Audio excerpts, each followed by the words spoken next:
Oh no, tidak. Celaka 13. Ngeri banget tau nggak? Nggak tahan aku denger itu. Bikin ngeper hati, serba nggak enak rasanya. Buat rasa tertuduh. Mana bisa kita mengenapinya? Jadi nggak yakin kalau gitu. Selalu ada yang kurang. Jadi banyak kewajiban. Merasa kerdil saya. Pengen menyerah aja deh. Hal itu selalu menghantui saya. Jadi selalu was-was nih. Itulah efek yang muncul ketika kita mendengar suatu kabar buruk. Dalam episode Kuras Harta, Syarat Hidup Kekal kali ini, kita akan cari tahu maksud sebenarnya saat Yesus menyuruh orang muda yang kaya untuk menjual segala miliknya dan memberikannya kepada orang miskin sebagai syarat sempurna.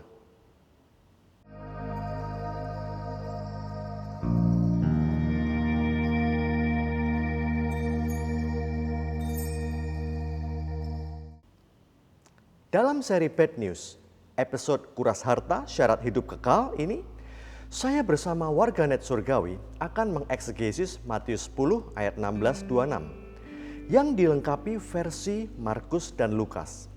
Di sana tertulis kisah nyata, bukan perumpamaan. Ada seorang penguasa muda yang kaya bertanya kepada Yesus tentang syarat memperoleh hidup kekal.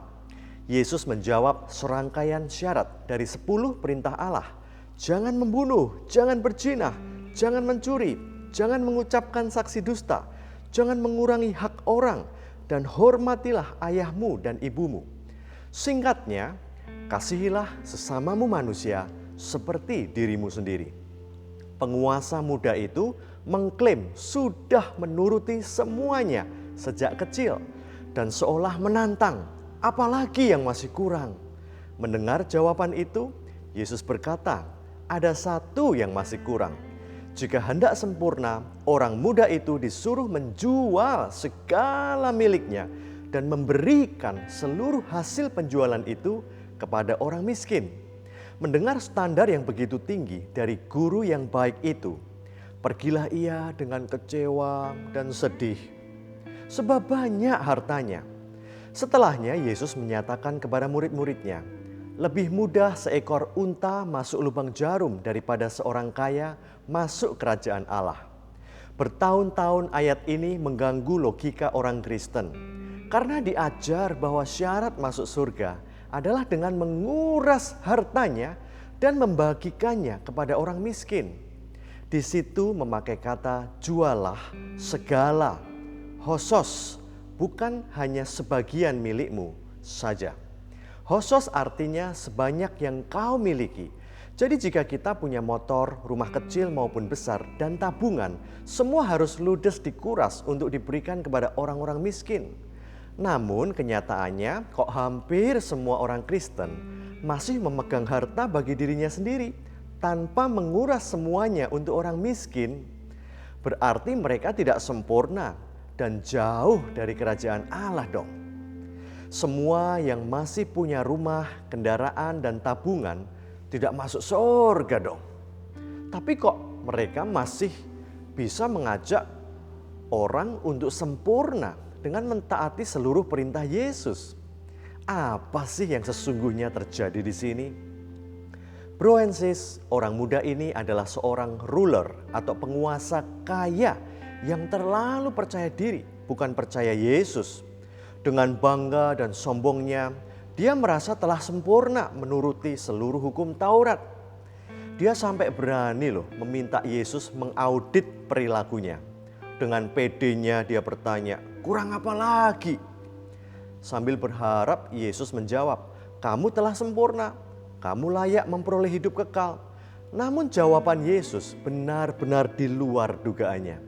Alih-alih memuji, Yesus malah menyodorkan satu syarat yang menohoknya, yaitu mengenai hartanya. Begitulah Yesus kepada orang yang sok mampu dengan sempurna bisa mentaati semua hukum Taurat. Yesus justru akan menaikkan standarnya, raising the bar. Dan Yesus selalu tepat menohok ke soft spot atau titik lemahnya. Setaat-taatnya seseorang, dia pasti punya titik lemah. Mungkin titik lemah yang harus kita tinggalkan ada di area nama besar, pengaruh, koneksi, bisnis, atau bahkan pelayanan kita yang udah gede dan mapan. Memang itu semua bukan dosa sih, namun di mata Yesus itu tetap menghalang untuk menjadi sempurna. Kita harus meninggalkan semuanya itu. Dalam hal orang muda ini, hartanya lah yang menjadi titik lemah yang sulit dilepas olehnya. Dia kecewa dan sedih karena jawaban Yesus tidak sesuai ekspektasinya. Prestasinya dalam mentaati hukum Taurat ternyata tidak cukup untuk lulus dalam mencapai hidup kekal. Akhirnya dia pergi. Dia gagal total menggenapi syarat Yesus. Dengan kekuatan dan resources yang dikuasainya, dia tidak mampu menggenapi syarat masuk kerajaan Allah. Mengapa tidak mampu? Ya, karena tidak ada orang yang dibenarkan di hadapan Allah karena melakukan hukum Taurat. Orang ini membesarkan diri dengan ketaatannya terhadap hukum Taurat sejak kecil. Karena semua orang yang hidup dari pekerjaan hukum Taurat berada di bawah kutuk. Sebab ada tertulis, terkutuklah orang yang tidak setia melakukan segala sesuatu yang tertulis dalam kitab hukum Taurat. Sekali kita memakai hukum Taurat sebagai tolok ukur perkenanan Tuhan dan bukan mengandalkan anugerahnya, maka saat itu juga berlaku bahwa kita harus lulus mentaati semuanya. Taat satu harus taat segala sesuatu dari 613 mitzvot. Gagal satu dianggap gagal semua. Inilah yang terjadi pada orang muda yang kaya ini. Dia sudah mentaati 6 poin dalam Taurat. Namun begitu Yesus menyodorkan 1 poin lagi, dia langsung tiarap dan gagal. Yesus baru menyodorkan hukum yang berhubungan dengan manusia loh. Dia udah gagal. Apalagi hukum yang berhubungan dengan Allah.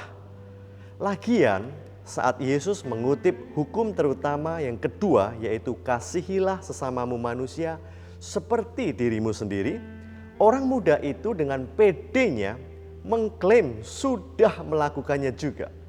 Tapi giliran disuruh membagi hartanya kepada sesamanya manusia sebagai ungkapan kasih itu, dia angkat tangan. Artinya dia kerdil dalam memaknai Taurat yang mendalam dan menyeluruh itu. Anggapannya tidak menyakiti atau merugikan orang lain itu sudah mengasihi sesama. Namun Yesus menggeretnya lebih jauh sampai pada menjual segala milik dan membagi kepada sesama. Baru bisa disebut mengasihi sesama manusia seperti dirinya sendiri. Apa yang dimilikinya, orang lain juga harus bisa menikmatinya.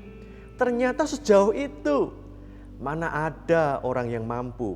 Orang muda itu tidak mampu, kita pun tidak. Dengan memanggil guru yang baik atau good teacher, orang muda itu memahami Yesus hanya sebatas guru selamat yang hanya bisa menunjukkan jalan menuju keselamatan. Dia gagal paham bahwa Yesus itu tidak sekedar guru selamat, namun dia itu adalah juru selamat atau savior, di mana melalui dirinya orang bisa selamat. Perhatikan juga penggunaan kalimat perbuatan baik apakah yang harus ku berbuat. Orang muda itu terjebak salfok atau salah fokus pada apa yang manusia bisa upayakan, bukan pada apa yang Mesias akan telah lakukan. Jadi mengenal Yesus sebatas guru selamat berarti orang itu hanya fokus pada apa yang manusia bisa perbuat. Namun mengenal Yesus sebagai juru selamat, seseorang sudah bisa mengalihkan fokus pada apa yang Yesus telah perbuat secara paripurna. Yesus sebenarnya iba dengan dangkalnya pemahaman orang ini. Buktinya, Yesus memandang dia dengan menaruh kasih kepadanya. Yesus sebenarnya ingin memberitahu, "Nak, sudahlah, berhentilah mengunggulkan kemampuanmu menjaga hukum Taurat. Makin kau unggulkan perbuatan baik dari kekuatanmu, aku akan makin meninggikan standarnya, dan kamu tidak akan pernah menang."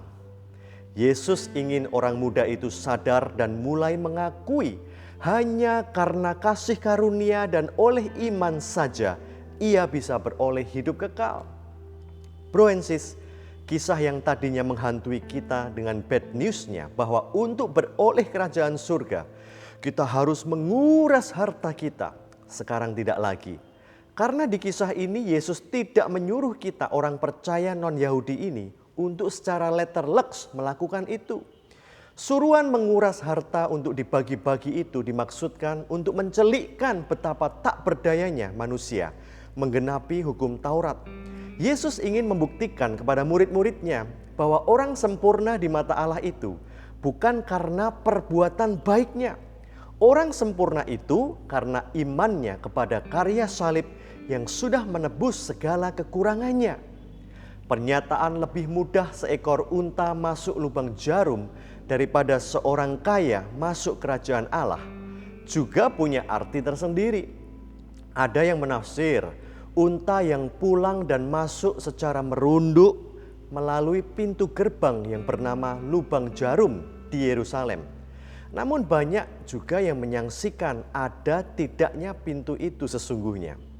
Bahkan ada yang menafsir unta itu sebenarnya kamilos yang artinya kabel atau tambang, bukan kamelos atau unta. Apapun penafsirannya di sini, Yesus sedang memakai diksi mirip saat dia menggunakan istilah balok di matamu dan menepis nyamuk menelan unta. Tidak mungkin balok bisa masuk mata kan? Tidak mungkin juga kita bisa menelan unta kan? Demikian juga mustahil unta bisa masuk ke lubang jarum. Karena yang Yesus maksud adalah lubang jarum beneran, bukan pintu gerbang lubang jarum yang masih memungkinkan dilewati unta asal merunduk. Namun kemustahilan unta masuk lubang jarum beneran itu pun masih lebih niscaya daripada seorang kaya yang mau masuk surga. Berarti benar-benar super mustahil bagi orang kaya yang mau masuk surga. Mengapa Yesus harus menyatakan ini? Karena rabi-rabi zaman itu mengajar bahwa orang-orang kaya itu lebih diberkati dan berpeluang lebih besar untuk masuk surga karena kekayaannya. Yesus ingin menghancurkan teori sesat ini. Tuh buktinya, orang muda yang kaya tadi. Dia kaya tapi gagal menggenapi syarat masuk surga. Murid-muridnya melongo dan gemparlah mereka karena pernyataan Yesus ini. Jika si kaya dan si super rohani seperti Farisi dan ahli Taurat sulit masuk surga, lalu kita yang biasa-biasa ini nasibnya gimana dong?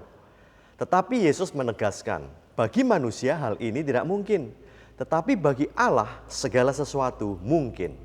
Artinya adalah mustahil masuk surga dengan teori yang diajarkan oleh para rabi selama ini yang mengandalkan kekuatan manusia. Namun menjadi niscaya atau mungkin untuk masuk surga melalui pekerjaan Yesus yang telah selesai di kayu salib. Wow, kebenaran ini luar biasa ya. Ini baru good news. Berarti kita, baik miskin maupun kaya, sudah dimungkinkan menjadi sempurna dan layak hidup kekal karena karya salib dan anugerah Tuhan Yesus Kristus tanpa harus menguras harta benda kita. Namun, bermurah hati dengan berbagi harta dengan orang lain adalah perbuatan yang baik untuk dilakukan. Itu dilakukan bukan secara transaksional untuk mendapat sorga ya, namun karena kita telah dijamin sorga oleh Bapa. Oke bro and sis, tetaplah mau belajar, sebab asal kita mau belajar, bad news akan menjadi good news. Stay shocked, until next bad news.